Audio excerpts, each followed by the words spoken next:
So, Berto, why do people love Snape, Severus Snape? Why do they? He's supposed to be kind of a secondary character, and at times he's almost like a villain. But for many people, Severus Snape is their favorite character from the Harry Potter books and the movies. Whoa, whoa, whoa, bleed to lover. Why do people? It's because he is the ultimate tragic character, and yet initially we all felt he was a very good villain. And yeah, it's just like there's so many good archetypes wrapped up and demonstrated via that character. He's also, I think the as it was portrayed in the movies was done so well by Rickman. And so I think the people that read the books probably felt like myself fell in love with the complexity of that character and just how much we didn't like him, and then how much we grew to understand all the things we didn't understand. And then the people that saw the movies probably loved also the performance that he gave. And yeah, it's great. I love it. Yeah, it's interesting. People love Vader and Kylo and Loki and Ramsay Bolton and Theon Greyjoy and Hannibal Lecter, Patrick Bateman. But in all those examples, all those were real monsters. Yeah. And Snape defies those expectations. Right. And I think that we love these characters, or some people do, because they hold a lot of power. You know, all these characters have tremendous power. They almost seem untouchable. And Snape had a lot of power. Yeah. And also, at some point, they give off a vibe, or it's revealed that they've been bullied as children. Yeah. They're very misunderstood. And they tend school shooters. They don't need people. I don't need people. I'm not here to make friends. That kind of thing. And so I think that it is an attractive persona that some people wish they could adopt. You know, to be powerful, to get revenge on people who don't understand us, and to not need anyone around. You know. And by the way, initially, spoiler alert and all these things. But initially, he was a very good way for us to have something to root against without fully showing all our cards. Yeah. You know, I looked up some Snape memes online, and there's one where a bunch of Alan Rickmans are on a plane and they say Snape's on a plane. And then another one where Snape is looking kind of sad and he's angry and he's like, "Stop whining. You know nothing about the friend zone." So that's what I want to talk about today. I want to talk about the psychology of Severus Snape. What do you say, Berto? Let's do it. This is the Psychology in Seattle podcast. I'm your host, Dr. Kirk Honda. I'm a therapist and a professor. Who are you, Berto? My name is Humberto Castañeda, and I own a small apothecary shop in downtown Seattle. So a little caveat at the beginning, as I always say whenever we go into stuff like this, is there are super nerds, Harry Potter nerds out there, and there are, 7 books with lots of words in it and lots of details, and we might get some of those things wrong. And if, as I always say, if you come to a psychology podcast to get your definitive details on Harry Potter, there's something wrong with you.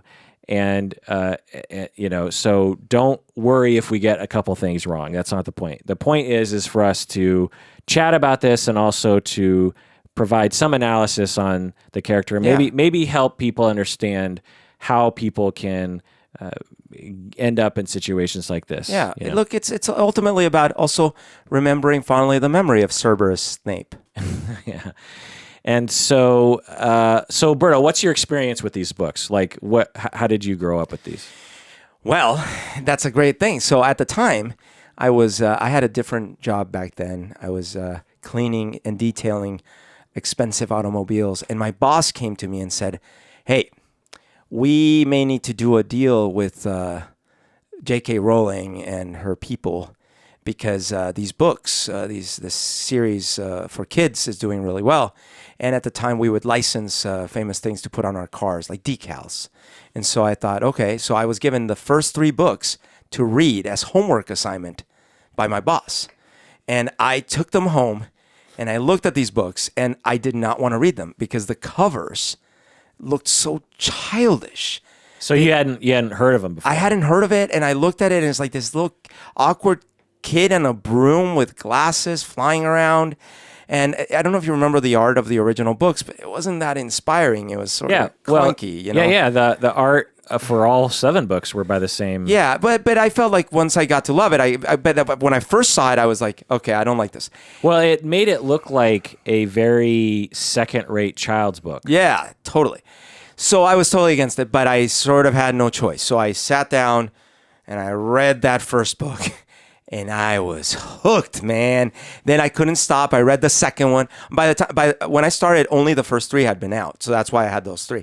I read the first one, the second one, and the third one like back to back. I was so engrossed in them, and because I read them, did you end up doing work with them? No, unfortunately, we didn't. But that was the research we were doing that would potentially have led to putting decals on Rolls Royces. But anyways, I loved the books, and I love those first 3 books so much because I read them right one after. It's like binge watching on Netflix or something. So I knew all the little details, and I saw the little recalls from book 2 and book 3 that harkened back to things she laid down in book 1. And you're not so excited. And you're not a big book reader. Well, not anymore. When I was a kid, I read a lot more, and nowadays I read a lot of graphic novels. Yeah. And then what? And then so then every time a new book was coming out, I was right there waiting in line, getting my book. I didn't get him signed or anything, but I was always trying to get the book right away, and I would often stay up all night. So you would have been in like your mid-20s up to your 30s reading these That's embarrassing books. to admit, but I was certainly not a 2-year-old. Well, I think a lot of people were, of adult age who liked it. And you really liked the books. I really liked the books. And you really liked the movies. Yes. Now I didn't like the books evenly. I felt, to me, the best books were 3, and 6 and 7. Like those were the best. But I also liked some things about 4, and then 1 and 2, especially 1. 1 for me has a lot of problems, but at the same time, it laid out the universe, and so it was so good.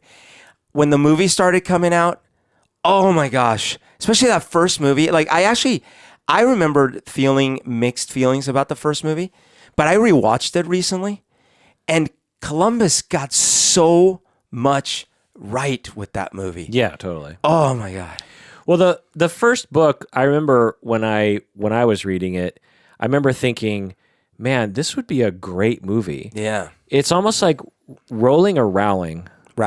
Rowling, it's almost like she knew it was going to be made into a movie because the books are written in a screenplay kind of way. So much so that when I saw the first movie, I was like, well, yeah, of course that's what it looks like. Yeah. Everything looked exactly the way I had it in my head, Incredible. except for Harry Potter himself. Oh, really? Yeah.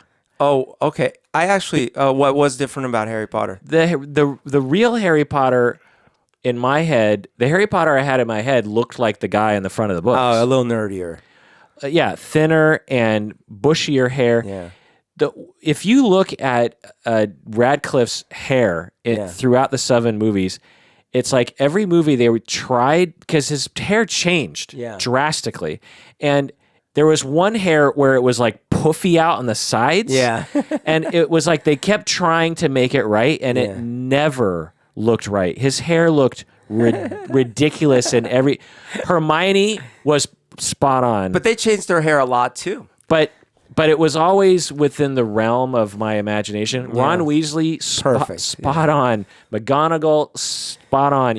Everyone was like exactly how I imagined them to be. Dumbledore was a little in my head. Dumbledore was much more epic, I guess. Well, I felt that the first Dumbledore was like that. Yeah. But then, unfortunately, not what's his name, Ed or something, like the new Dumbledore. Great actor, and he really did pull it off. Yeah.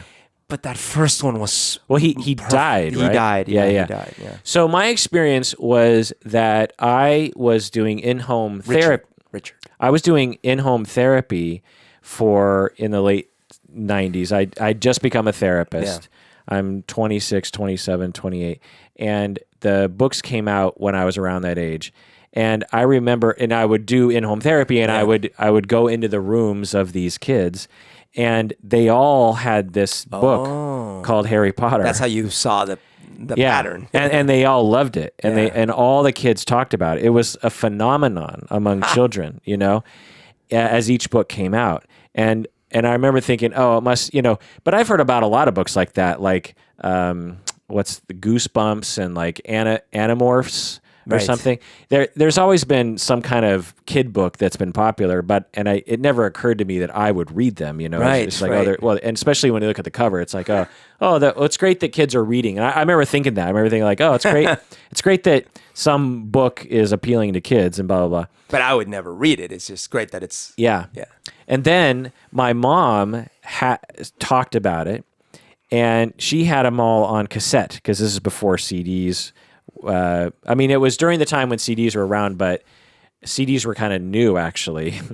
And for whatever new, this Well- was like late 90s. yeah, 10 years old. I mean, the first CD I got was like, the first CD I bought was probably like 91. Like I was still Yeah. buying records and cassettes up until, And it was your mom, so I could see why. well, and people didn't have CD players in their car. oh, Because that's true. they yeah. didn't have CD players that didn't skip.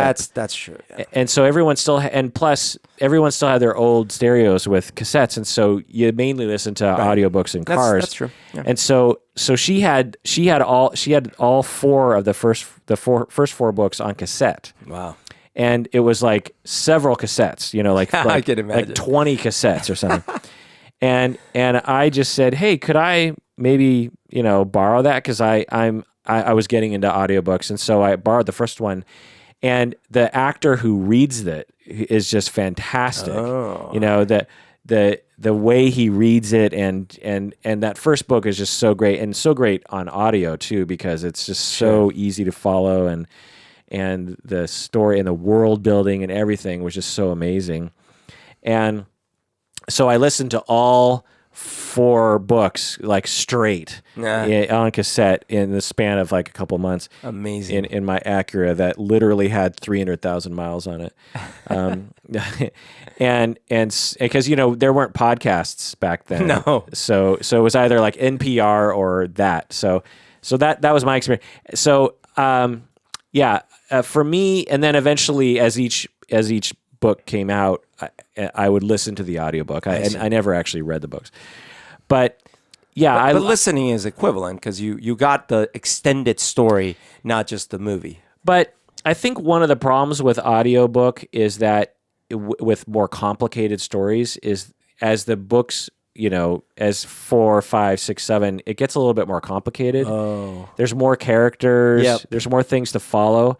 And I got lost. And you can't quickly rewind Right. the pages and right. Yeah. So whereas book 1 through 3 are so simple that you don't Right. really, you can listen. That's a really good point, because if you have all the books at your disposal, you can wait, where did I first read about it? You could go back to book 3, look at the chapter in question. Yeah. With audio, especially with tapes, Yeah. it's just not you convenient. can't do that.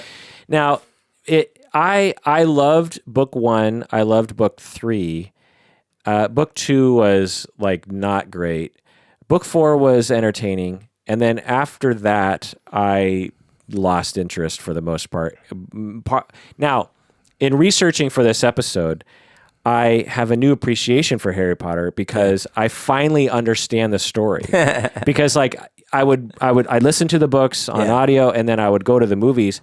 But there's a lot of characters, Yeah. Every book introduces like brand new people and new ideas. Like the Horcruxes didn't show up till late. Yeah. Do you know what I mean? And I'll say book 5 and movie 5 for me were, that to me was a little bit of a low point, because it did get quite convoluted. Yeah. It had a lot less fluidity in the storytelling. This is how I experienced it anyways. Whereas I felt that, to me, book 3 and movie 3 were great. Were just really strong. Yeah. And I felt that book 6, oh my God, and then of course the finale. But yeah, book 5. And so if you're trying to slog your way through and you hit book 5, and I can only imagine with audio it'd be even harder, because it's so many names, so many new concepts, like you're saying. Yeah. And yet you're still not given the picture to give you the context of why all this is being introduced in the first place. So a lot of stuff is being disrupted from this pattern you had gotten sort of used to. it definitely starts in book 4, where all of a sudden they got the Goblet of Fire, you got a new thing. So it's already like, oh, it's not a normal year anymore. But then 5, everything really starts falling apart. Yeah. Yeah. And it also bothered me that she had to follow a certain format for every book, right? Yeah. She had to follow a school year. Yeah. And she had to have certain themes, like Snape's always a dick to Harry, and Draco Malfoy and Harry always have a fight. Yeah. And, Hermione is always doing this. And everyone always hates Harry, even though he fucking saves... It's Jack Bauer. Yeah, even though at the end of every book, he literally saves the universe. Yeah. And yet... start right back up next year. Everyone hates him. Petunia hates him. Like it just I get it, because it's a children's book. Yeah. You have to follow the format. Yes. You can't and that's what kids want. And that is in fact what made it feel familiar, because you remember that was the school year when we were growing up, right? The school year would start the same way every year, and you'd sort of start a little bit of a stranger, even if you had a few friends, and the year would progress. And at the end of the year, you'd have resolved the year, and you'd go into summer break. Yeah. And the next fall, it would all start over. Yeah. And now, upon doing research for this episode, I have a new appreciation for it, but just a couple other negatives. And I think most of it is because I didn't really pay attention closely as I was listening to the books. Sure. So one of the things that and a lot of the negatives came out for me. For example, in most of the books, there would be all these wacky mysteries, and then at the very end, Dumbledore would come in and explain the whole thing. and a lot of times the explanation just didn't feel right, except for books 1 and 3. The explanations at the end of 1 and 3 actually felt like, oh, Patronus and Hermione had the time travel thing. Like, it all makes sense. I agree on 3. On 1, even though I love it, the traps they set, and then they perfectly made sure that Harry and Hermione and Ron had just the right combination of skills to get through the traps. Yeah, and it was such a weird thing, like a chess game. Well, that Voldemort is on the backside of Quirrell's head. Yeah. Like, what? Like, it's so weird. You know what I mean? But anyway, so it's like a Scooby-Doo episode, right? The other that's a great way to put it. Yeah. The other negative was the lack of diversity, which is very apparent when you actually look at the situation today. But I actually looked up the demographics of England and of Britain, and it is vast majority white people. Yeah, although the books did have, and then the movies had it. Like they had Hindi people and a couple of black people. But they had Cho Chang, who I have mixed feelings about. On one hand, it's like, an Asian love interest who wasn't like just there because she was Asian, like she was Scottish or whatever. But on the other hand, it's like Cho Chang, like that's not even a name. That's 2 last names. That it's like calling someone, Castañeda. Yeah, Castañeda Hernandez or something. It's like how more Hey man, laugh, but whenever I give my first name, people are like, "Is that your first name?" But at the same time, you have like all these very strange names. Everyone, Dumbledore and Severus Snape, like everyone has a funny name. That's fair. So But anyway, Albus. Yeah. Albus Dumbledore. So, but I will say that doing research for this episode, I'm like, I kind of want to go back and read the books again, because I think I was so lost that I couldn't enjoy some of the severe emotional swings that is particularly Snape's story takes. Yeah, I think you owe a big can of apologies to Miss Rowling or Rowling or whatever. So let's talk about J.K. Rowling, English writer. Harry Potter, the series, is the best-selling book series of all time. Wow. She produced the films. She's apparently a rags to riches story. She was almost homeless or was homeless or something, and then she became a billionaire. Like, isn't she, other than the Queen, the richest woman in England? No, but she's in the top, group of or women. I don't know. I think she is. Well, she's the first billionaire author, which Okay. is interesting. But she gave away much of her money to charity, which is nice. And she also said that Snape was one of the most important characters in the books. Yep. Portrayed by Alan Rickman. What movies can you name of Alan Rickman? Die Hard. Yeah, that's his first. Hans Gruber. Love Actually. Yeah. Galaxy Galaxy Quest. Quest, yes. Sense and Sensibility. Right. Dogma. Oh, of course. I've been rewatching clips on YouTube of Dogma. Yeah. It's a good movie. It's got a lot of good stuff to it. Yeah. Robin Hood, the one with yes. Kevin Costner. Like, but why a spoon? Because it hurts more. A little bit about his personal life is he met a woman when he was 19 and was with her his entire life. Wow. He died in 2015. He suffered from a minor stroke, which led to the diagnosis of pancreatic cancer. He died in 16 at the age of 69. All right, Severus Snape. Let's get into it. Now, his story is given to us bits and pieces throughout the 7 books, and most of his story is given in the final few chapters of the final book. Yeah. Which is just like what I was talking about in terms of the, Right. the Scooby-Doo thing. Yeah. But it kind of pays off. and it has to be like that. Right, because the whole conceit is like, is Snape good? Is he bad? Yeah. Harry, we're in Harry's shoes, and right. Harry is like, is Snape good? Is Snape bad? Yeah. And Harry has arguments with people. They're like, you got to trust Dumbledore. If Dumbledore trusts Snape, then you got to. And he's like, but you don't understand the things I've seen. And Right. and they're like, you're blinded by your hate, and all this kind of stuff. And it's so I get it. Yeah. That if And they they laid gave- it all out, then it would have ruined it, right? And they gave plausible deniability all along because there were clearly things he did early on to save Harry or to prevent. But then they're like, well, yeah, he was paying back a debt. He was, or they were always, or, he respects Dumbledore too much, or any number of, okay, I see why. And so she always left the door open for but is he really, where's his real allegiance, sorry. And then when he does the unbreakable vow Yeah. with Bellatrix, Yeah. I remember reading that and being like, wait a minute.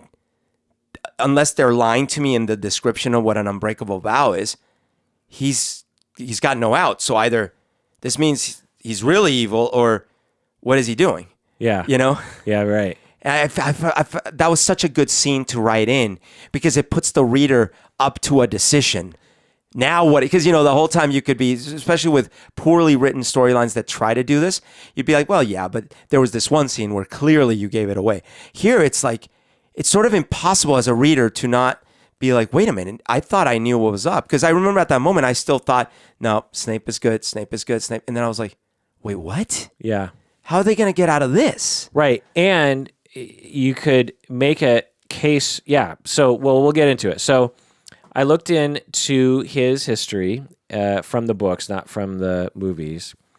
And at some point we learned that his parents might have fought quite a bit. Do you remember reading about that? I don't remember reading that his parents fought, but it might make sense since he was a half-blood and his dad was a muggle. And his father apparently was not a nice guy. He did not like his father, no. Yeah, his father was mean and critical. And while he was a kid living in the muggle world... It's like, yeah, there's not much my father liked or something along this line. Right. So we don't know much, but it sounds like things weren't so great. And as a kid, we see him. He's trying to make. This is all like through the pensive and all that. Yeah, kind of stuff. Harry is seeing the memories of what Snape's past was. Snape doesn't tell Harry directly at this, but Yeah, Dumbledore's giving him insight, right? or he took the tears of Snape in the end. Oh, right. Yeah, there was that too. Yeah. Snape was, as a kid, was awkward. He was kind of nerdy, and he didn't really understand how to make friends. But he tries to make friends, and it doesn't really work. Sorry. Part of it is when he's training in occlumency and legilimency, is that, remember, he accidentally or he gets into Snape's head. Yeah. And then at one point, while Snape's not there, he goes into the pensive and all these things. Yeah. And he gets in trouble for it. But Right. that was part of it too. Anyways, sorry. Yeah. So as a kid, he is rejected by other Muggle people and called a freak. But then Harry's mother, Lily, is nice to him. And it seems that Lily is his only friend. And so as a kid, you're Snape, Severus, and your parents are fighting. Your dad's critical. You're a mudblood yourself. You're awkward. Everyone hates you. You're being bullied, rejected by people. And then there's this one girl who is also a mudblood and who is... it's funny. I never knew if it was Mudblood or Mugblood because I never read it. Yeah. Oh, and you didn't know how they were pronounced. Yeah. But the way he pronounced it in the audiobooks, I could never really, because he's a Mugblood. Like the way he said anyway. But I read it today. It's was Mudblood. Lily Potter a Mudblood or was she a full? I think no. I think isn't it that her parents weren't, neither of them were wizards or witches, but she had magic. Oh, I don't know. And because I thought Harry's dad was magic, I thought she was a Muggle and his dad was, but maybe I'm not remembering this right. All I know is that her sister Petunia was not magical, right, and really hated and resented, right. What's her name? Lily. Right. There was a whole Lily, Petunia, Severus issue that was going on, which sort of set up Petunia resenting Lily and then raising Harry in a shitty way. Right. So then they go to Hogwarts to learn, the ways of magic as kids, and they continue to be friends. And Lily is put in Gryffindor with James, with James Potter, and Severus is put in Slytherin. And this is when Snape is sort of sad because he's like, my one friend. Yeah. And Lily is not really, she doesn't care that much because she's more popular and stuff. And he already doesn't like James because he had already been teasing him. Like James was a bully. James was an asshole. Yeah, exactly. Like Harry Potter's dad was a true sadistic, sadist, bully asshole. Like they do not, right? I mean, they don't paint James in a positive way at all. They do this weird thing where they say, well, by the such and such 7th year or whatever, he had started maturing or whatever. But they didn't, I didn't feel they really sold how he could come back from being such a jerk. Yeah, I mean, it wasn't like one instance. He bullied Snape for years. Him and Sirius, the little gang there, the Marauders. Yeah, him and Sirius Black and Lupin, Remus and Pettigrew were basically like Malfoy and Tweedledee and Tweedledum, which was the poetic, beauty of it. But at the same time, that was one flaw. I don't know. I don't remember how it was in the books. Maybe in the books it was better, but from what I remember now in the movies, that was one flaw I felt, was that they showed how bad he was, and yet they didn't sell me on. But then why did she end up with him? Because he. Well, I'll get into that in a second. But in the end, again, at researching this topic, from the books, they don't actually redeem him at all. That's what I'm saying. Yeah, they don't, and they don't explain why Lily would be with him. They said something like, he matured later, and he did technically save Snape's life. So it makes total sense why Snape was such a busted up person, because the one person who had been for years. So you have your best friend. Yep. So Lily is friends with Snape throughout Hogwarts time. Yeah. From the time they enter at age 10 or 11, always through for several years. And so Snape, his only friend is Lily. Yeah. And he's in love with her. Yeah. Infatuated in love. It's his life. Lily, meanwhile, has other friends. Yeah. But Lily really likes Snape, And Snape is trying his hardest at online dating and failing. Yeah. And so, meanwhile, James and his other bullies are tormenting him, Yep. humiliating him in front of people, Yep. hanging up upside down to show his underwear, Yeah. making fun, and then this one thing happens where James is doing this thing to Snape, and then Snape doesn't know what to do. And Lily kind of gets a little smirk, like Lily's trying to defend Snape. She's like, James, back off. And then something kind of funny happens, and then Lily gets a little kick out of it, but then she tries to defend Snape. Yeah, like basically what happens is they're torturing him. Snape gets really pissed, and to defend himself, he uses his spell that he created that can slash, and so he slashes at Potter and actually cuts him a bit. And that's when Potter cast a spell to hang him up and upside down, and then everyone sees his dirty gray underwear or whatever. And Lily, against her better judgment, smirks, but then kind of stops smirking as soon as she starts. But he sees this, and this is like betrayal. Yeah, and he attacks her, calls her a mudblood. Yeah, and then she's kind of fine. I'm not going to defend you. So imagine that you're Lily, and you're this guy who has a crush on you for years, is being completely bullied and lashes out at you, kind of. Yes. And then you're just like, fuck that guy. Yeah. And not only fuck Snape, like, screw him, I'm not going to... She completely rejects him. Yeah. Snape goes to her, begs her to be friends again. She's like, nope. Too late. And you're sort of involved with this dark arts people, like, so I don't really like you. Yeah, that's the one thing. Snape was not doing himself any favors with that. Yeah, but still, like... But imagine you're Snape, again, you're attracted to dark arts because... The cool kids are not attracted to the dark arts, and you're looking for some power in the world. You want to belong. You want to belong, and you also are looking for some power to like strike back at this guy who physically manhandles you with his fucking wand every now and then. And you have your grandfather's broken helmet.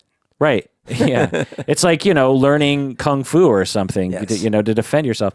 And then one day you lash out at Lily while you're being hung upside down with your underwear showing, and she just completely just drops you like a sack of potatoes. Yeah. Not only that, but then she marries that guy. Yes. She for years is witnessing this bully being an asshole. Yes. And they both talk, Lily and Snape would talk shit about James and be like, oh yeah, she called him a toe rag. She called him a toe rag. Uh-huh. And then lo and behold so imagine, so that's the beginning of Snape's psychology. Right. You have a dad who's super critical, parents who are fighting, society that hates you. You finally go to a place where wizards, you finally feel like you're accepted. You're still being bullied. Right. You have this one girl who pays it, who's nice to you. You're in love with her. She's beautiful. She's nice, and she's strong. And then one bad bullying incident, you lash out at her. She drops you. You beg her to come back. She won't, and she marries your enemy. Yeah. That's got to screw you up. Yeah. That's got to give you a complex. Absolutely. Okay, so let's take a break, and then we'll go into his adulthood. What do you say, Berto? Yep.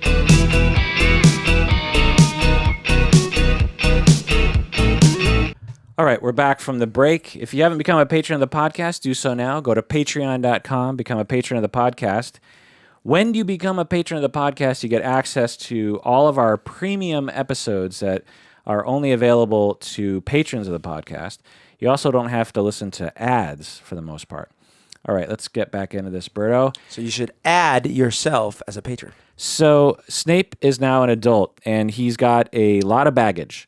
He's got dad baggage, he's got Lily baggage, he's got James baggage, he's got society baggage. Yeah. Voldemort baggage.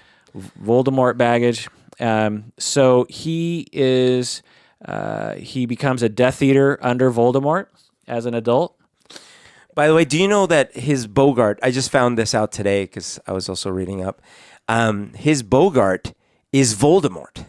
What does that mean? Meaning the Bogart is the thing, do you remember where they had the closet in the second movie, in the third movie, where they open the closet and this Bogart takes the shape of the thing you're most afraid of. Oh. And like for Neville, it was Snape. And for Harry, it was a Dementor, and so forth. For Lupin, it was the moon, right? Well, they don't show us this, but so I don't know how we found out, or maybe it's somewhere. But it sounds like for Snape, it's Voldemort. It's for Snape. It's Voldemort. Yes, that's the thing he's most afraid of. Why would he be afraid of Voldemort? Well, because it's think about it this way: for the entire time we know Snape, he is having to play double and then triple agent. Oh, and occluding his thoughts from Voldemort at all times. so you're sort of skipping forward in the story. Like, Yeah. I'm talking. He just enters adulthood. So Yeah, no, but I'm saying that like at this time, Voldemort had already been a thing, right? So the Death Eaters- Voldemort has been around a long time, Yes. correct? So he's sort of like hundreds of years old or something. Yeah, and so not hundreds, because Dumbledore, he was a kid when Dumbledore was younger. Oh, okay. But the point is that the main thing had already happened, so that's why they had Death Eaters, right? Like there was already a cult of Voldemort, right? So he was already developing this obsession with that stuff. Voldemort. Snape was. So explain to me, so Snape is an adult, Yeah. and he wants to become a Death Eater. Yeah. Is Voldemort alive at this point? Yeah, because he's gaining power. And Voldemort, has he ever died at this point? No, He's never died. because remember, he dies when he tries to kill Harry. Yeah. Right. So he's just sort of living his first life. Yes. As an And older gaining power. and he's gaining power. Yeah. Okay. And he is older than Snape and them because he already went through school before that. But he's not as old as Dumbledore. He's not as old as Dumbledore. So he's probably like 50 or something. Yeah, I don't know. 40 or something. I lost track of the. Okay. So Voldemort tells Snape to go to Hogwarts and spy on Dumbledore. So that's why Snape becomes a teacher at Hogwarts. He wouldn't have done that normally. Yeah. Why would he want to go back to the place that he was bullied so often? Right. But he goes back and he tries to become the dark arts person. He's rejected, and he becomes the potion master. Perhaps Dumbledore knew about something. Like, I wonder if it's like Yoda with, or like I sense some darkness in you. So yeah, right. Because it seems like Dumbledore would have detected something was up with Snape. Right. And Snape learns the prophecy about Harry or about Longbottom coming to destroy Voldemort, and he tells Voldemort about the prophecy, which causes Voldemort to figure out who it was. And Voldemort goes, "Oh, it must be Lily Potter's kid." Yeah. And then Voldemort is like, "Okay, Snape, thank you. I'm gonna go kill Lily Potter and her family now." And Snape is like, "Holy crap! What? Like save Lily?" Right? The prophet. I'm trying to serve you as my Yeah. master. I tell you this prophecy. I had no idea it was going to be about Lily Potter, Right. like the one person on this planet that I actually like, you know." And he begs Voldemort to not do it. Right. And Voldemort's like, "Don't be stupid. Of course I'm gonna do it. This kid is gonna kill me, or the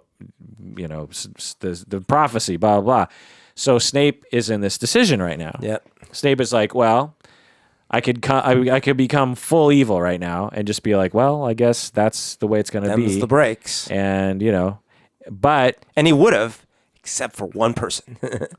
what? Lily. Like, Right. If it was just Potter or the son, the child, he would have. Right. It's interesting to look at Rowling's story in these like moments, right? Yeah. Like what if Snape had just let go and just said, "Okay, fine, I guess that's what's going to happen."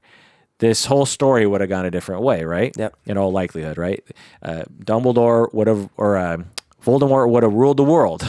Potentially. What was that Voldemort's mission? Was at least the wizarding world, right? Yeah, I mean, he wants irrational power and to live forever, right? And so he's basically like, what he appreciates the most is the power itself, and he has no understanding of love. So he wants to live forever. So part of it is like, making sure that he can do all sorts of dark magic so he can live forever. And then the other one is consolidating his power and having everyone be subservient to him. So if there's a prophecy that says that something or someone's going to take him down, you could bet he would stop at nothing to undo that prophecy. So now Snape is in a conundrum because he's begged with Voldemort. He's not going to change his mind. Yeah. And Snape can't stand up to Voldemort because Voldemort's too powerful. And this is what he fears Voldemort above anything else. Yeah.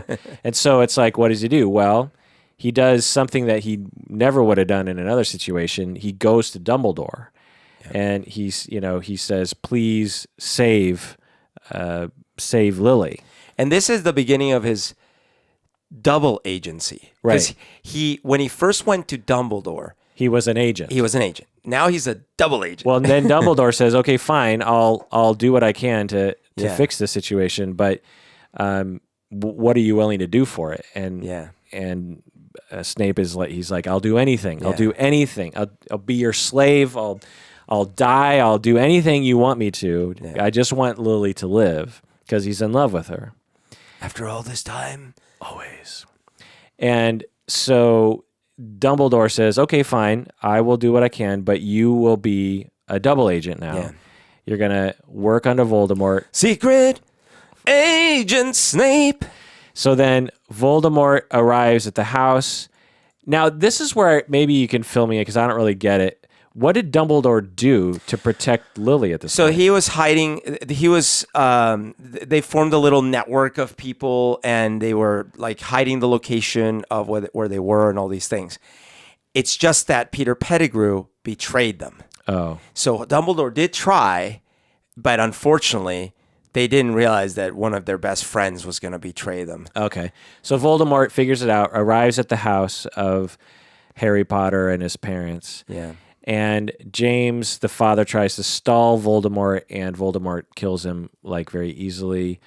Voldemort then tries to kill Harry, but Lily stands in the way. And Voldemort says, Lily, get out of the way. I got to kill your son. And then Lily's like, so this is another sort of interesting question. It's like, why doesn't Voldemort just kill her like he killed James? I mean, he was trying. I feel like he was trying to do what Snape had asked him to do, because right. That's what I was thinking. It's like, well, one of my most loyal servants will be. All I need to do is kill the kid, and if I keep Lily alive, then I'm fine. So that was, but they didn't really explicitly say that. And it's interesting because at the time, he wasn't yet as monstrous as he was to become. Voldemort? Yeah. And he hadn't actually yet. In fact, if I'm not wrong, I believe Harry was only like the second Horcrux or third. Like he was not yet the Voldemort that was the full beast. So then Lily casts some spell that says that if she sacrifices her life, then it'll.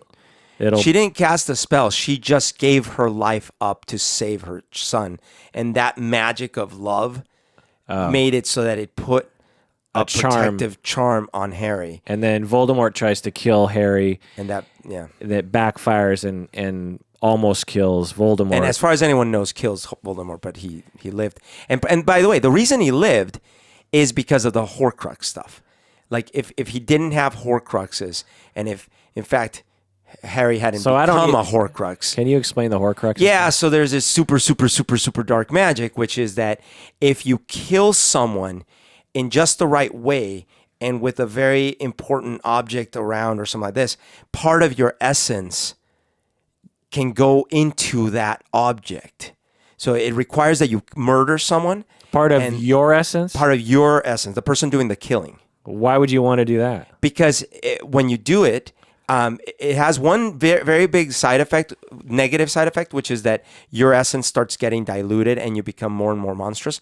But the positive is that if they kill your body, they still haven't fully killed you because you still have part of you in these other objects. This is him living forever. That's part of how he wanted to live forever. So I listened to all the audiobooks, and this is the first time that I've understood, and watched the movies, by the way. Is there something wrong with me that I don't know if the movies make it clear enough, but I remember, I mean, I read those two books twice, I think, and is it possible that I was paying close enough attention to the books and the movies, and have the whole Horcrux thing go over my head. Yes. And yet the Horcrux thing was the whole 6 and 7 book. Yes, right? but I think that the way the movies play out, there's a lot of detail you don't have to understand in order to enjoy those movies. But they're searching for the Horcruxes and blah blah blah, and I just remember being like, what the fuck are the Horcruxes? Yeah. And midway through book 7, they still don't even know what all the Horcruxes were, and I'm like, well, how are they going to wrap this up? Right. And anyway, well, but that's just it. That if you're trying to eliminate, imagine it's Hitler, right? And we're like, we got to get rid of Hitler, and you're told. Yeah, here's the catch. He's put part of his essence in 7 other objects around the world. And even if you kill 3 of them, there's still the other 4. Which is great, but why 7? It's so cumbersome. It would have been I think a better plot if it was like 1 or 2 or 3. But Well, 7, because like, can you name the 7 Horcruxes? No, but Nagini, Harry, one of the items from the house. I think the Slytherin. But do you know what I mean? It's Slytherin like it not only did the Horcrux concept go over my head, but then I lost track of all. Anyway. Yeah, no, you're right. But the reason there were 7 is because I don't think anyone in history had ever done that. All the stories he had read, it's like people had done it like once, and he was trying to go for broke. Okay. So then, so Lily dies, James is dead, and Harry lives. Voldemort is gone and dead as far as anyone knows. There's a diary. The diary was one of them too. Oh, okay. In Chamber of Secrets. Okay. The Tom. Yeah. Tom Riddle. Snape is first on the scene to save Lily. Is that why he arrived at the house? Or just to see what happened or something? Wait, when? What are you talking about? So after the dust settles, Harry is still alive. Oh, yeah. The parents are dead. Snape is the first one to enter the house. Oh, is he? I didn't remember that. Yeah, or at least in the movies anyway. I don't know. I'm pretty sure in the books, and too. he finds Lily dead. Yeah, and he is devastated, and he holds her, and he's crying. And oh, now I remember this. You're right. Just a massive amount of grief for the Snapester. Okay.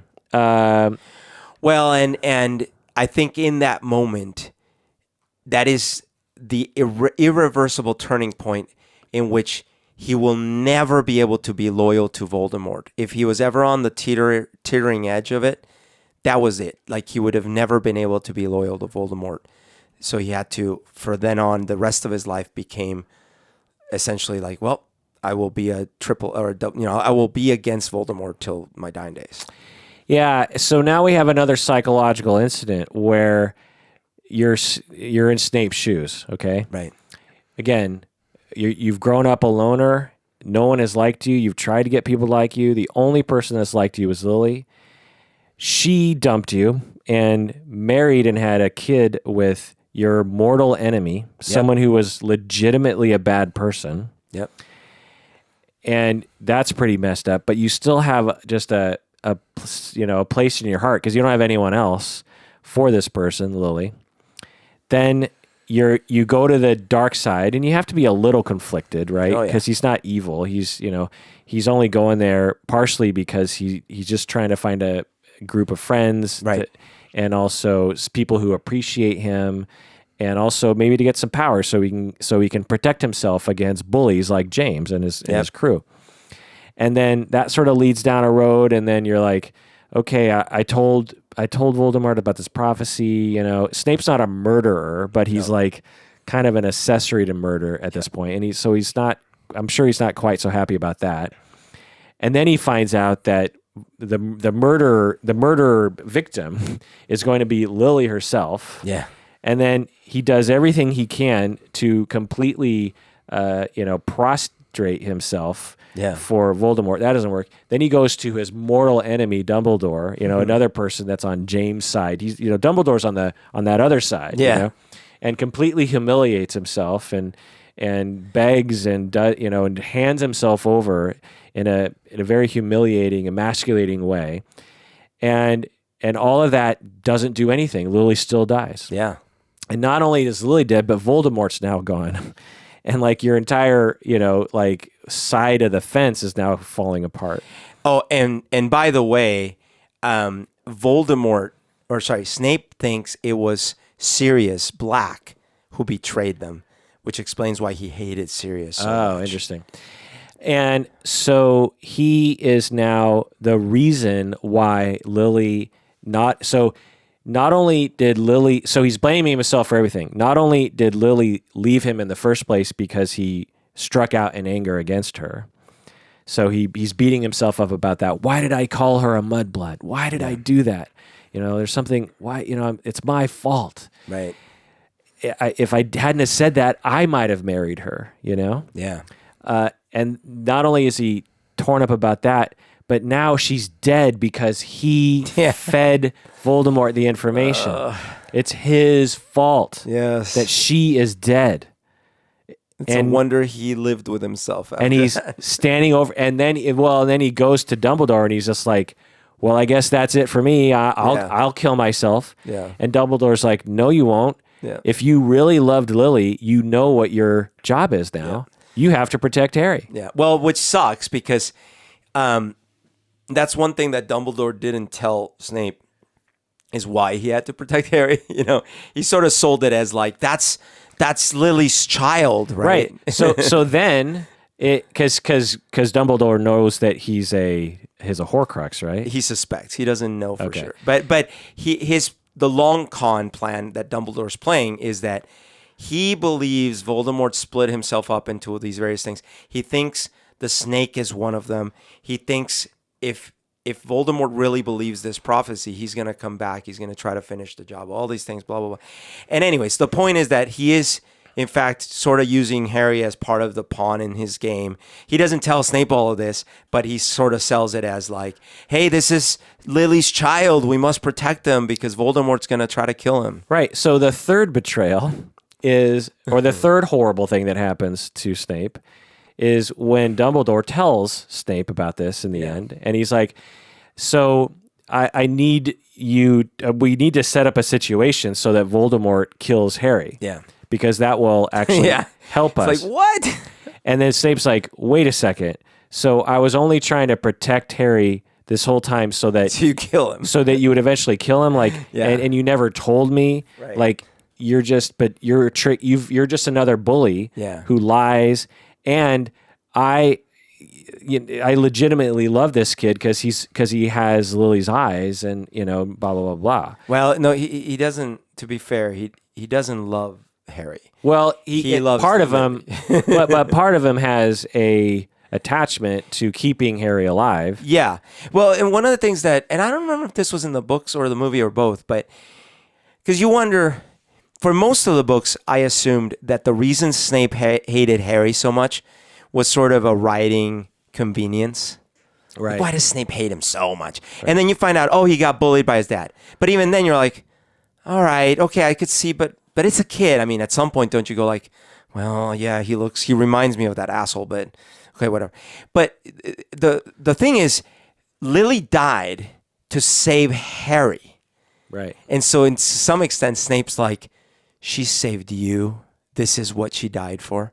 Yeah. And he looked at Harry with disappointment, right? Right. So, every time, so Harry comes to Hogwarts later on, and it's like the amount of emotion that Snape feels when he sees Harry. Yes, and he's a celebrity. Right. And just everything about this is just so and he's in Gryffindor. He looks like his dad. Lily died to save him. He doesn't do well in classes. He seems a little bit bratty. Well, that's other right. So that's another thing is that Harry, Snape is tasked by Dumbledore and also for his love for Lily about keeping Harry alive. Yeah.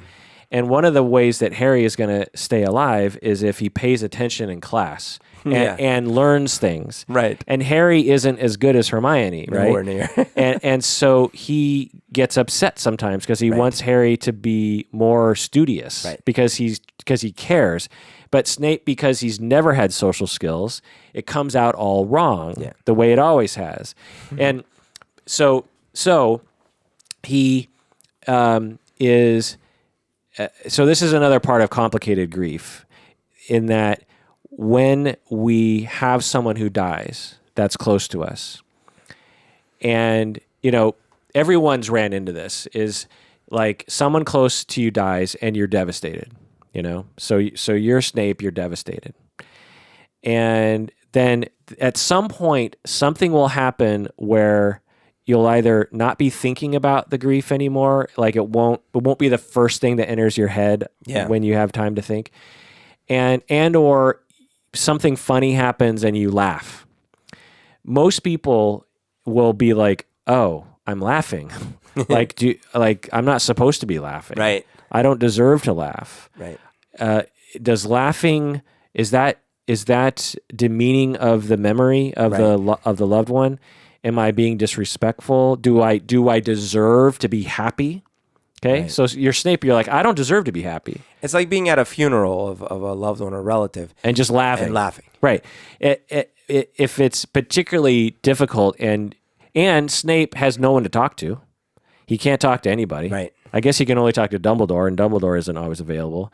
And he has a policy about keeping things close. And by the way, and this I actually didn't realize, or I don't remember having thought of this angle, but today when I was catching up a little bit on the, just to remind myself, someone had pointed this out. Snape also had to pretend the whole time, because what happens is, imagine Voldemort comes back and any one of his spies, including Malfoy, because Lucius is super influential amongst the Death Eaters, and his son is at Hogwarts, right?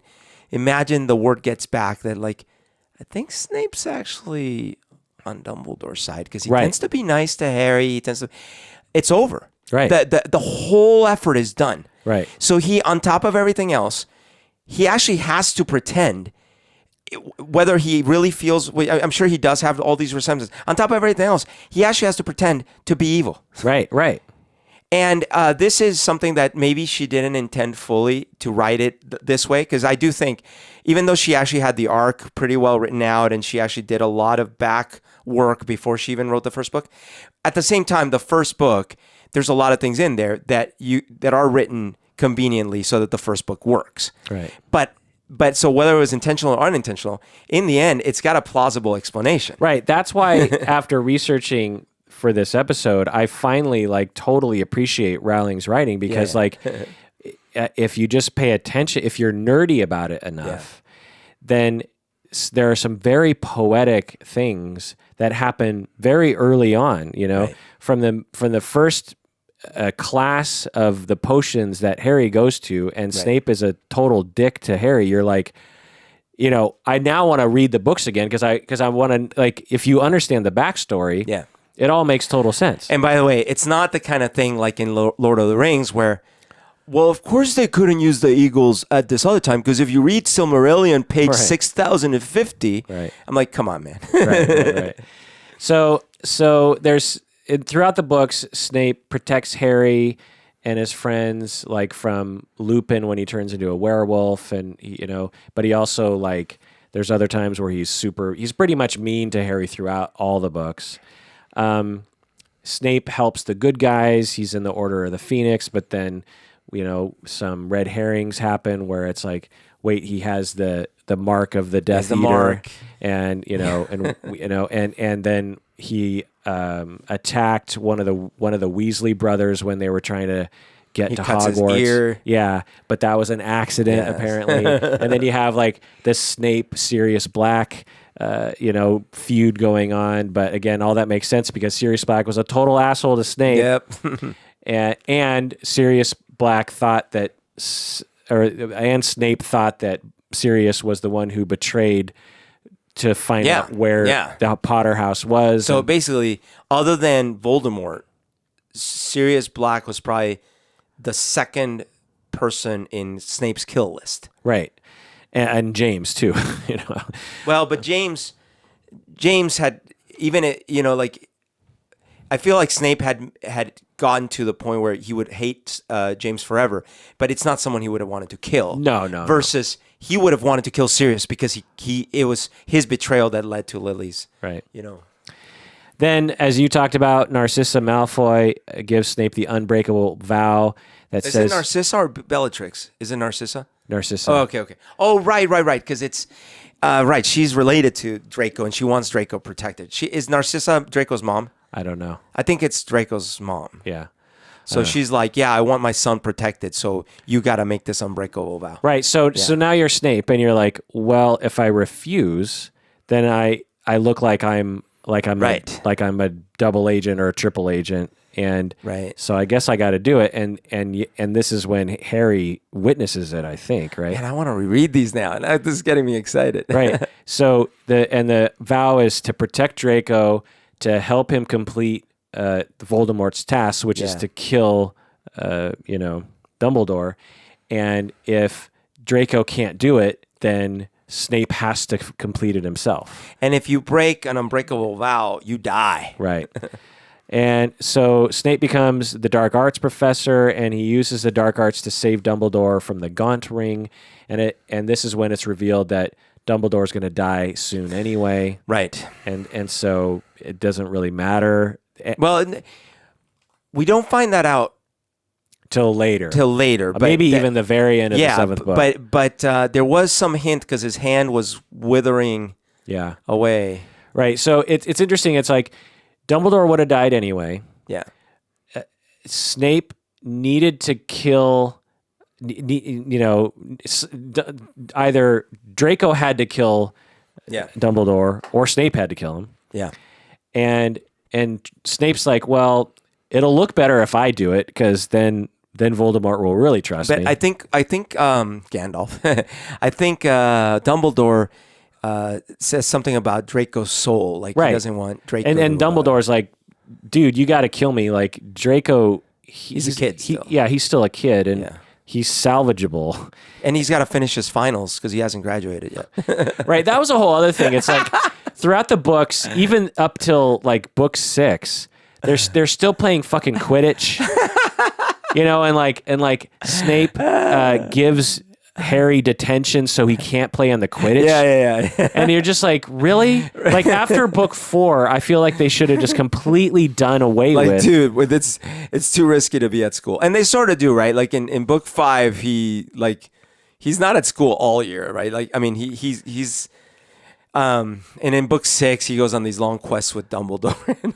but they're still like They're still at school. Total normal thing, and everyone still thinks Harry's a dick, The other funny thing is that they often say like, Hogwarts is like the safest place, but all the bad shit happens at Hogwarts.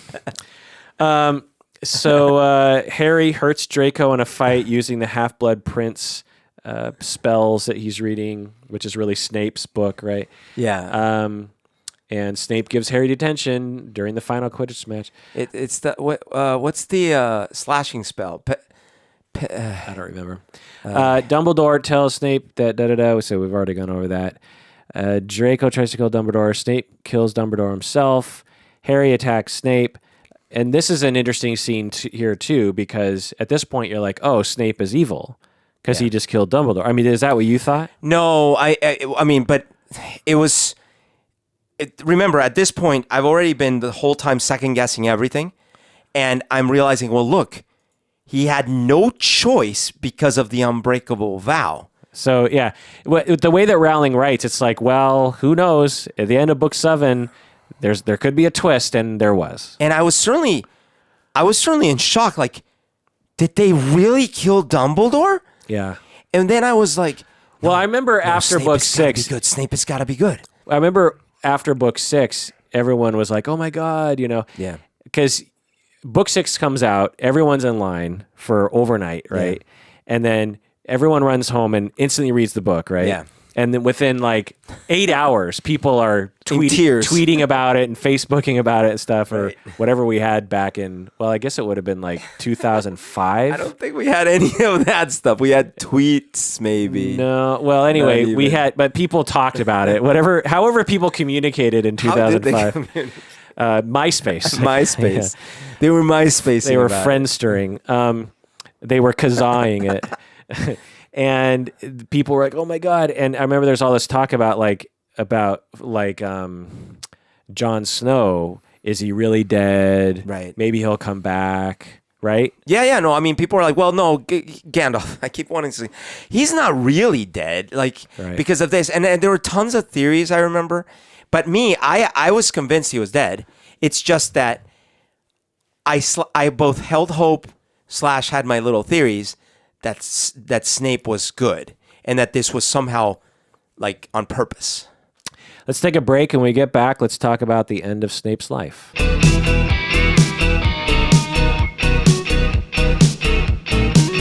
All right, we're back from the break. Let's continue the story here.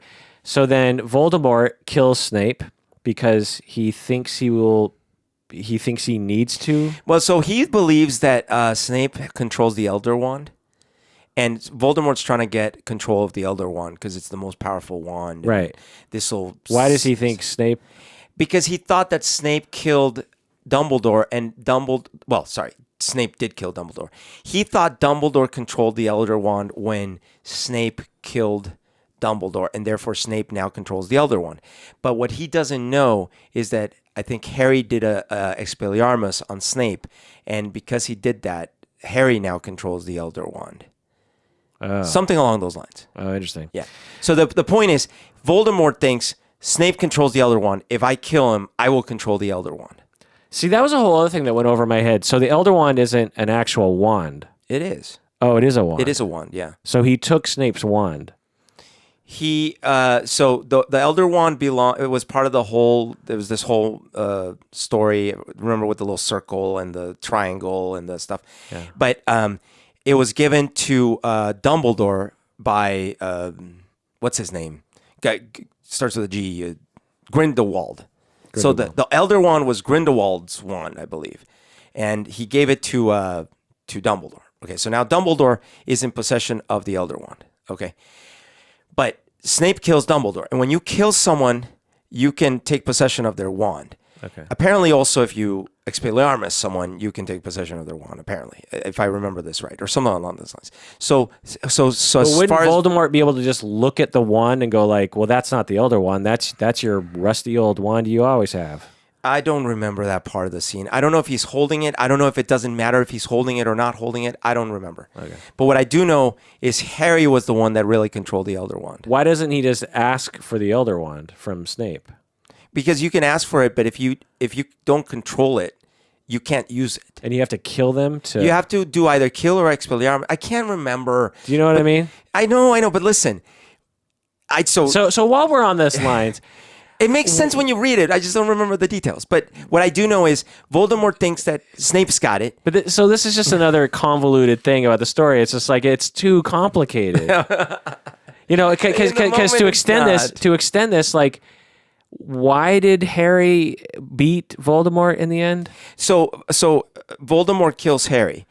Killing Harry removed the last bit of Voldemort that was protected by Horcruxes. So now the only thing left of Voldemort was his body. And that made it possible to kill that one and be done with it. Now, why Harry was brought back is because of love, but it's a little bit of... They did a little bit of Deus Ex Machina there, but she explains it. It's just, maybe a braver story would have had Harry fully die, but whatever. I liked that he came back personally because it was nice. And then who actually killed Voldemort in the end? Well, I think Harry kills him isn't it like... Do you know what I mean? But it's been a long time. Look, it's been a long time. Yeah, but who cut off Luke Skywalker's hand? Princess Leia. And who killed the Emperor? This is not fair. Listen, these are only 3 movies, and I saw them a billion times each. But do you know what I'm saying? Like, no, these it's not fair. Who killed Voldemort? I've only seen the 7th movie. I'm just saying, like... I think I've only seen it in the theaters once. Look, maybe if we looked into it, it would make sense. But the question of who killed Voldemort... No, I'm pretty sure it's Harry. I'm pretty sure it's Harry. Okay, you're right. It should be obvious. But also realize that the fact that we can't answer it is going to be used against us in a court of internet. Right? Yeah, but I feel like we've been pretty good up to this point. Well, yeah, but look. What I'm trying to say is the reason I can't quite remember is because, and I guess this goes to your point, there's a lot that happens in that last battle. But that one question should be pretty easy to answer. Let me see. Like, so Voldemort kills Harry, and Harry goes to this limbo place. Yeah, and his parents are there. His parents are there, but love brings him back because of the thing that they had caught. Remember, there was the little ball with the thingy that Dumbledore with the snitchy thing. No. There's all this stuff that magic. It's magic. Yeah. And then Harry wakes up and kills him. Anyway, so Voldemort before this point kills Snape because he wants to be, he wants the Elder Wand, and he has his snake bite Snape through the neck, which is pretty gnarly. Hold on. And let's go through it. Okay. Harry sees the whole thing. Harry runs to Snape's side as he's dying, and this is when Harry, really realizes, wait, Snape's been good this whole time. Snape's been good. Or Snape's a good guy. He's the bravest soul. Well, then Snape tells Harry to look. In the book, Snape says, "Look at me, because he wants to see the green eyes, the green lily eyes." Which in the movie does he do that? Yeah. Okay. And Snape cries, and then Harry he collects his tears, and then after Snape dies, he goes and sees the memories, and he learns the whole backstory. The whole enchilada. And this is when we learn the whole backstory of Snape. And we learn that he was plagued with mixed feelings about Harry and his father, and that it is the epic Scooby-Doo of all Scooby-Doos. And he's jealous and angry, and and we learn finally that Snape is an incredibly vulnerable, suffering, grieving, lonely, guilty, low self-esteemed human being. And when you see it from that perspective, it all makes sense. I mean, the way that Alan Rickman pulls it off, and I guess the vision in your mind that Rowling sort of portrays, is that it's right on the line between, is he a sadistic, unfeeling asshole, or is he suffering so much that he's just holding it all in? And I think what we realize in the end is it's the latter. Snape was suffering so greatly, and he was so racked with guilt and to some extent suicidal because of how bad he felt about everything, and so put upon by bullies and society. And he was bullied by the Muggle world. He was bullied by the Wizarding world. He falls in love with this girl. She dumps him for the bully. Then he's trying his best, and he causes Lily's death. And then Dumbledore uses him as a pawn. And and Dumbledore by the end of the books is like his mentor, maybe the only other person. He went from. Maybe I have my mom, and then he goes to Lily, and then he goes to Dumbledore, and then Dumbledore also kind of betrays him, and then he makes Snape kill him. I mean, imagine we haven't even talked about that. Yeah. Imagine if I told you have to shoot me in the head with a gun. Yeah. And you have no choice. Right, and there's no money involved. Yeah. and that's got to screw you up. Right. And even if you're like, dude, I'm dying, I've got some terminal disease. That only makes it. I don't know if it makes it harder, but it's sort of like, wait. First of all, I'm trying to process the fact that you just told me that you're gonna die. Yeah. Now you're asking me to kill you. Yeah. Like in a violent. My God. Yeah, I'm gonna be awake. No. And I'm gonna see it coming. Ridiculous. Yeah. Now, that's got to screw you. I think I just remembered, sort of. So Harry gets killed by Voldemort, eliminating the last Horcrux he could have held on to. Right. Did Harry know he was a Horcrux at this point? At that point, I think he had figured it out. Right? So Harry knows he has to die. Yeah, I think so, yeah. Okay. So then, but he's got that little, I forget what it is. It's like a little golden-y thing. There's something that protects him. So he dies, goes to a little funny place, but he comes back. And then they do the thing with the wands where he attacks and then the wands do the thing. And then all the people that Voldemort killed come back and overwhelm him. And that's how he dies. Oh, yeah. Yeah, right. That's because love ultimately... This was the thing that Voldemort never understood is the power of love and blah, blah, blah. So something along those lines. I think you're right. Yeah. Okay. Years later, Harry names his second son Albus Severus after Dumbledore and Snape. and the kid grows up and is about to enter Hogwarts, Harry's kid, and Albus Severus Potter is worried that he's going to be sorted into Slytherin. He's like, oh no, am I going to get into Slytherin? I want to be in Gryffindor. And Harry tells his son, you were named for 2 headmasters of Hogwarts. One of them was a Slytherin, and he was probably the bravest man I ever knew. Yeah. By the way, one gripe I did have was that they always kept Slytherin House around, and they all pretended, like, meaning the headmaster, everyone pretended like, it's fair. It's a fair system, right? But it was so not fair. You have one mean house, and the other 3 houses having to deal with this one mean house at all times. The Slytherin headmaster was always mean to everyone else and unfair to everyone else. Yeah, I mean, I while going down this research rabbit hole today, there's a YouTube video that explains the origin story of the different of Hogwarts itself.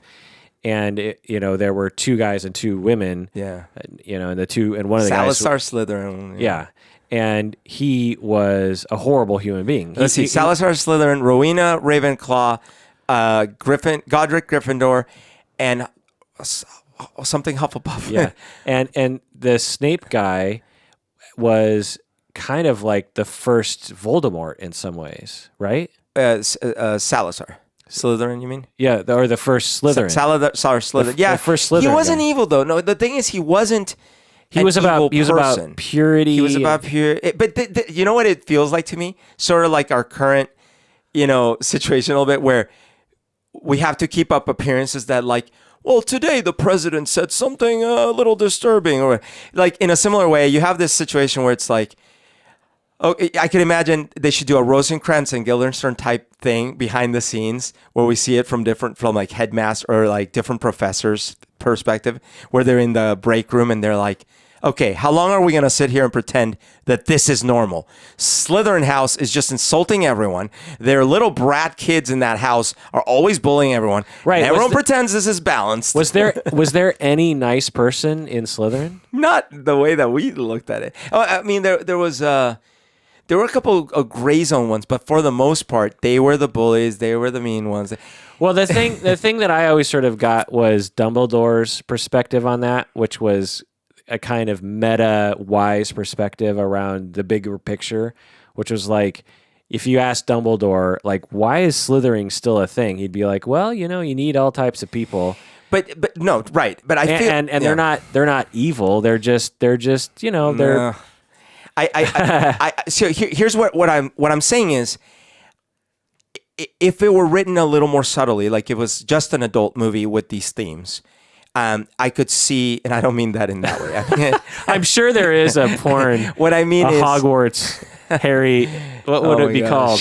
Harry Potter and the Chamber of Dildos. Harry Plopper. And listen, what I'm trying to say is that I could definitely see the perspective of the yin yang thing, where they say, look. In fact, I think Dumbledore says this, right? He says, look, what happens is Slytherin are reckless, but they are also brave, and they do these things. So they say, right. So wasn't they Snape, break rules a bit, but they. So Snape, for example, was Slytherin, right, and he was the key to the whole story. Right, and Harry Potter was he was inclined towards that side as well because of his Voldemort part of him. Innards. Yeah, but so that's fine. But the way it plays out is a kid's story. Meaning, right. Slytherin is pretty much the bad guys. Right. That's the whole thing. Like, we always have to remember that it's a kid's story. These are kids' stories that are, and we're not talking like you could argue Star Wars is a kid's story. No. The first Harry Potter book is a kid's story. Is written for 10-year-olds. Yeah. And it was, so that to its credit, how amazing it could inspire so many adults, having been written for kids that were really kids. Right. Yeah, exactly.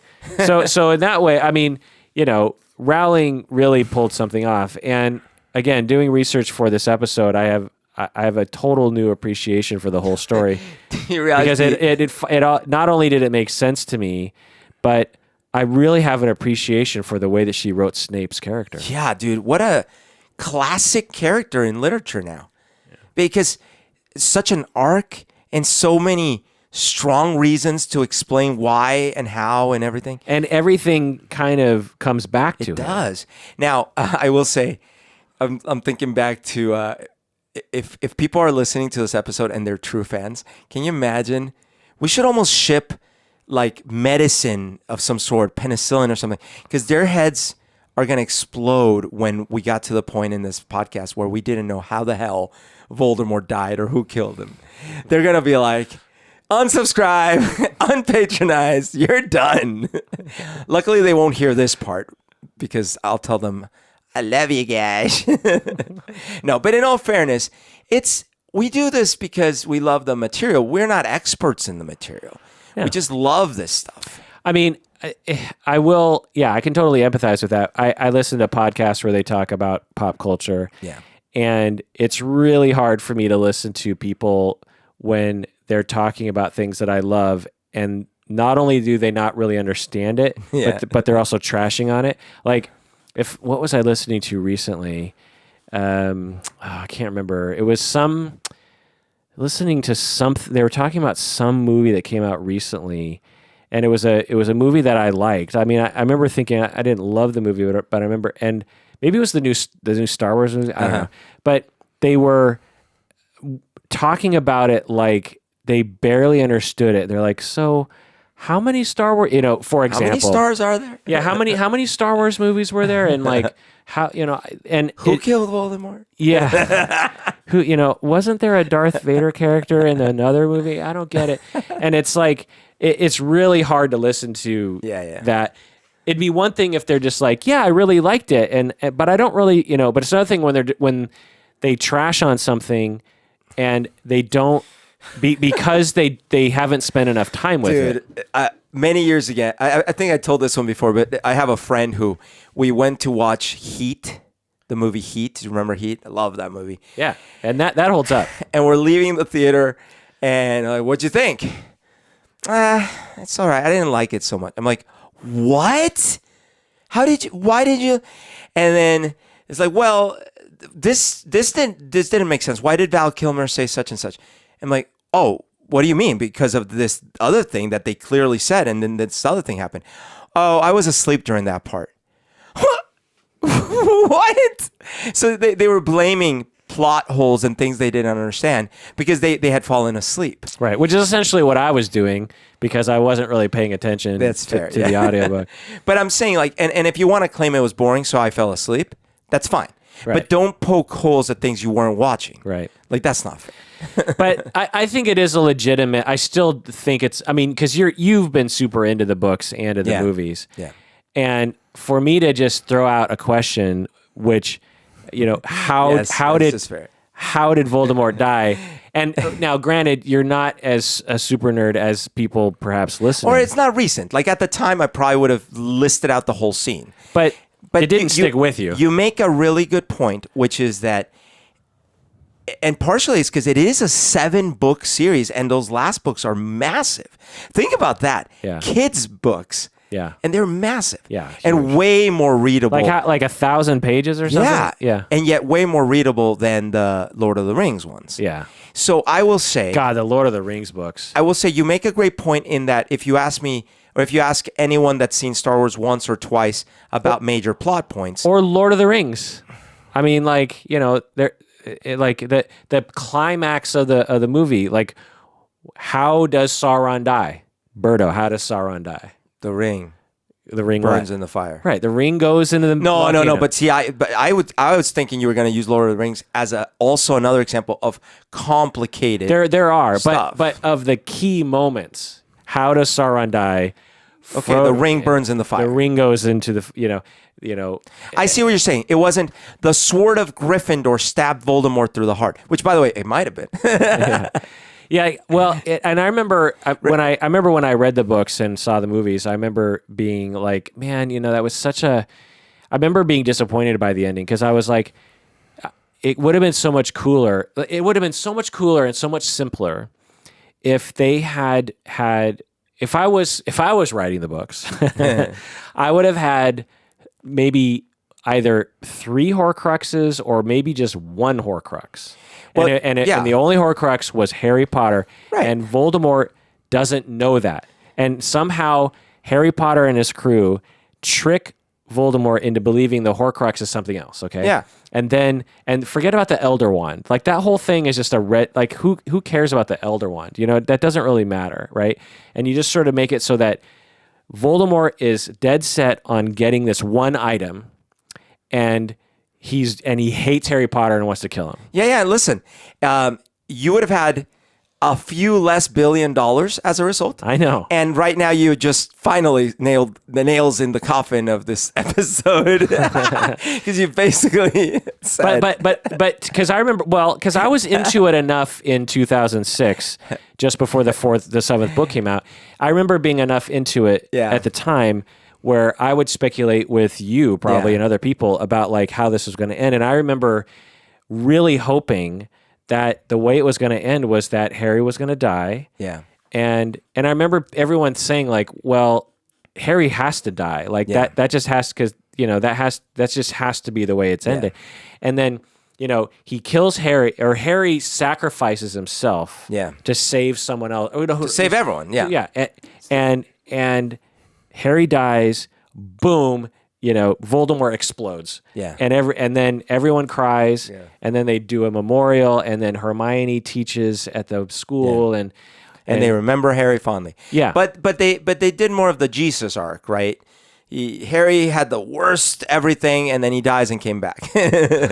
Now, I will say, so I don't disagree with you that in the end it is a complex puzzle, right? But it was that kind of story.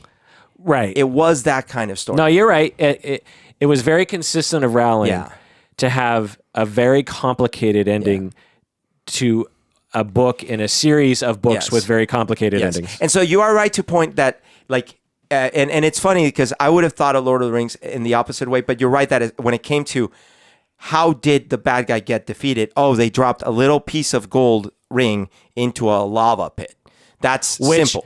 Which they established from the beginning, yes. Like in chapter 3 of the first book. And that's fair. And so Gandalf says, this ring has to be destroyed. So, like, for example, again, this wouldn't have made so many billions, but if, for example, in book 2 or book 3, we would have found out the only thing that can defeat Voldemort is the sword of Gryffindor driven through his heart, but that cannot happen until we find out how he's staying alive. And then we find out it's Harry, then Harry dies, and then stab, and then he dies. Okay, something simple.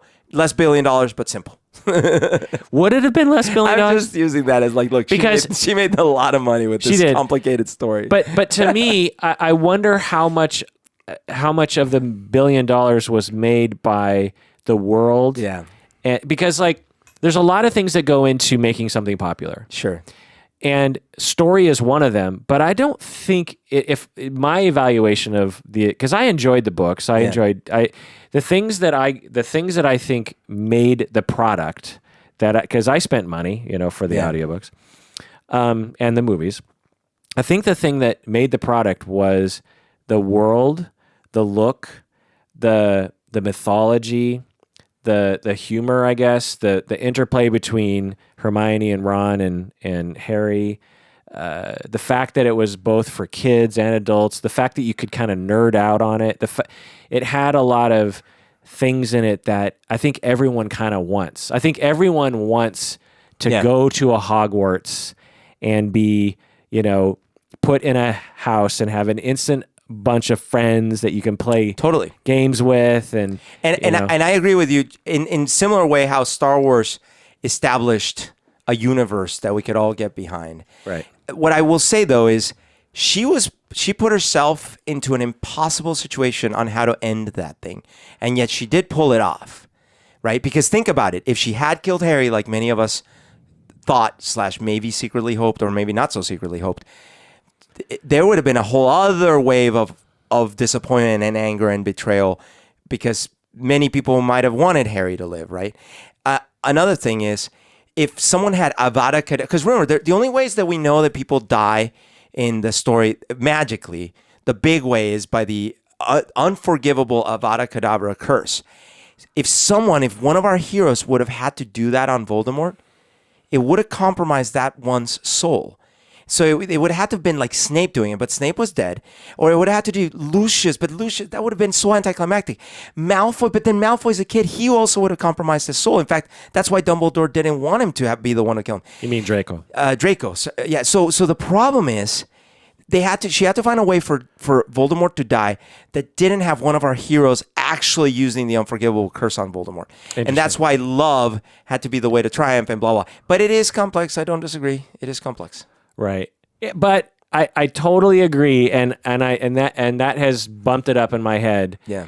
That every book in the series had a very convoluted ending. Yeah. and gave you a sense, like you said, it wasn't like when you were reading the book or saw the movie, you were like, what? Like you were, it transported you along. Right. And it led you to those moments. And it made sense in the moment. Yeah. It was hard to describe later. Yeah. But the way she wrote it carried you along.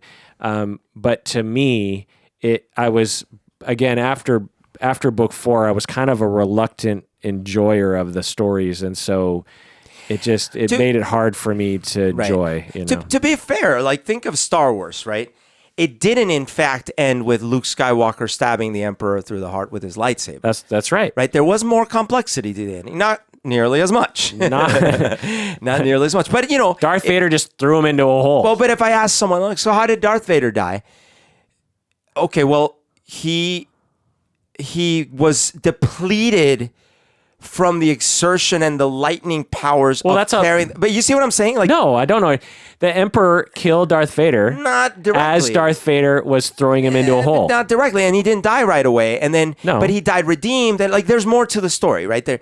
So even something as simple as the Star Wars arc didn't just end trivially. It's pretty simple. It's pretty simple. Well, remember, Luke Skywalker was a Horcrux, so if he had I'm just saying, like, and that's why I didn't like book 2. Because book 2, the ending, the whole story of book 2 was convoluted. The other thing no one talks about is Anna Luke. Like, people don't like to admit that there was a romance between Darth Vader and Luke Skywalker. And it was brewing all the movies. People don't like it. You're a Luke Vader shipper. I'm a Luke Vader shipper.